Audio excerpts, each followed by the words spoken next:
Welcome back. So today we are going to be learning about how to make a dialogue game. Yeah. It's really simple. It just requires to know the previous things that we learned in the first video, so let's get right into this because I want to make these quick. So the first thing that we're going to go over is a pre-made one, and then we'll make our own. Okay, so let me minimize this to the size of the screen. And that should be perfect. Okay.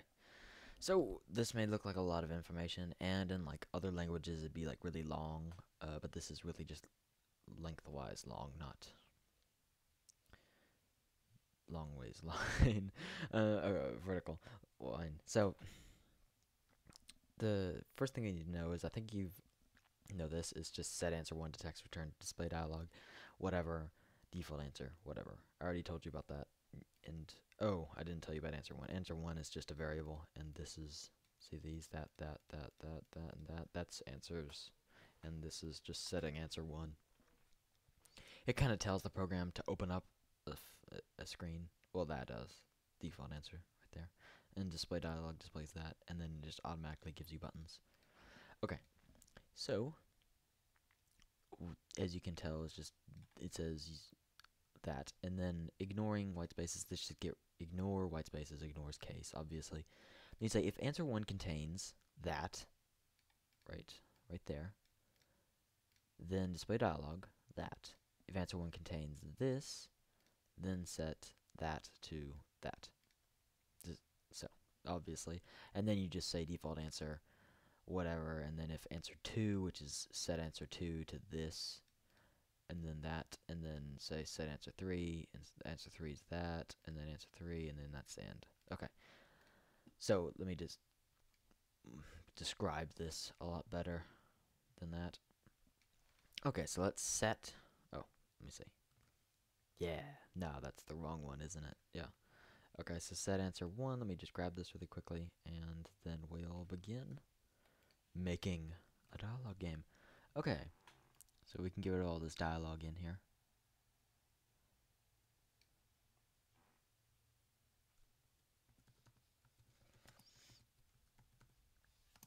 Okay, there we go. Okay, so set answer 1, text returned of display dialog and default answer. Good.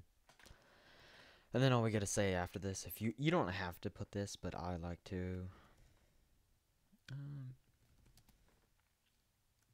ignoring white space, and then ignoring case. And then at the end, let's skip a couple lines all the way down, and then you just say end ignoring, and that gets rid of this ignoring, and then end ignoring again to get rid of the second ignoring. So see, it's like tabbed over. That coincides with that, and then this coincides with that. Okay, so let's get into making the program. If answer 1, so, oh, that's a variable, see? Oh, it won't let me do that. Yeah, it won't let me do that because I haven't done that yet.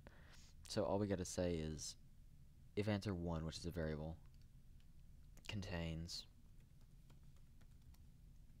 that, then, and I believe you can just go then and then whatever, but it's better just to put it on the same line, then display dialog whatever. And then you have to put this again, this weird line.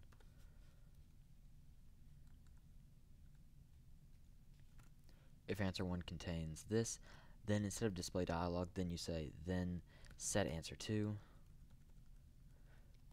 to text returned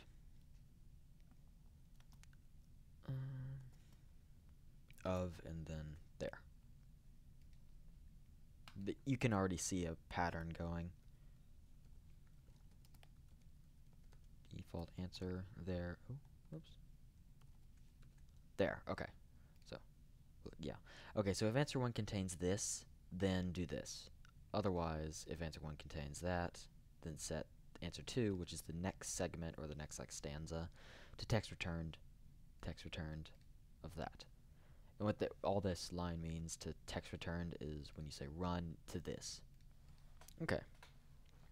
So let's actually put like a meaning to this, finally. So say you come home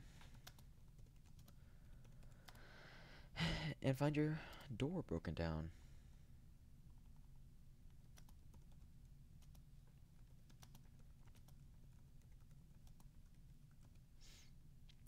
You call the popo, or b.attack because some people would do that. So, or b.attack. And then we say compile, and it should work. Yeah. So you come home and you find your door broken down. You call the police, or call the popo, or b.attack.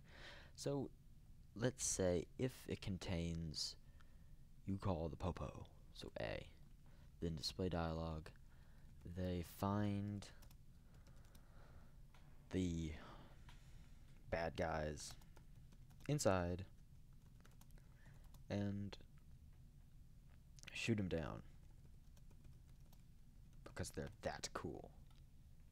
Okay, so you come home and find your door broken down. You call the popo or attack. So let's just say call the popo, and then it says they find the bad guys inside and shoot them down. Yay.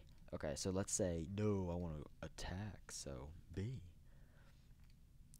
If it contains B, which is attack, then set this to, okay, let's display dialog.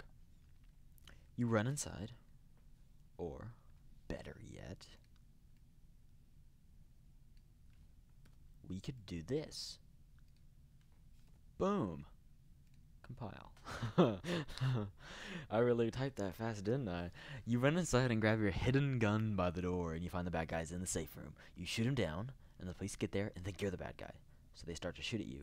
You either shoot back or surrender and tell them the truth. So what are you gonna do? Let's say if it contains shoot back, then this happens. Oh, there we go. So if answer 2, which is set answer 2, is this. If answer 2 contains shoot back, which we don't have to actually put shoot back, we can say A again. If answer 2 contains A, then display dialog. They bring out their death machines and spray you, rape you with bullets. I had to fix that before. So rape you with bullets. So that's good. And then let's say, well, no, we don't want to shoot back. Let's be nice, you know, like what everybody else would do. Say if answer 2 contains surrender them and tell them the truth, which you don't actually have to put. I can just put B. And then set answer 3 to text returned of the display dialog. They let you go, A, yay, or B, stupid cops. So what all we got to do is do this. Boom. If answer 3 contains yay, or we don't even actually have to say yay, we can just say A, and instead of stupid cops, we can put B. So if it contains A, then display dialog, the end, because you're nice. Or if it contains B, then display dialog, you get arrested for a hate crime, the end. So, ha. Okay. So it's pretty basic of what you just learned, and you might have thought I really did fast, but you can obviously tell there's a pattern to it. So you can probably figure it out. Okay, so that's how you make a display dialog. Excuse me. How you make a dialogue-based game. I am really tired. So I'm going to actually put this into the description so that you can actually, if you have a Mac, you can play with it and you figure out how to make your own. And let's just run it and just make sure. Oh. Okay, you come home and find your door broken down. You call the popo or b.attack. So let's do attack. You run inside and grab your la la la. You either shoot back or surrender and tell them the truth. So let's say surrender and tell them the truth. Yeah, and they say, hey, let you go, yay, or be stupid cop. So B, you get arrested for a hate crime. The end. Okay, see you guys next time. Yeah, see ya.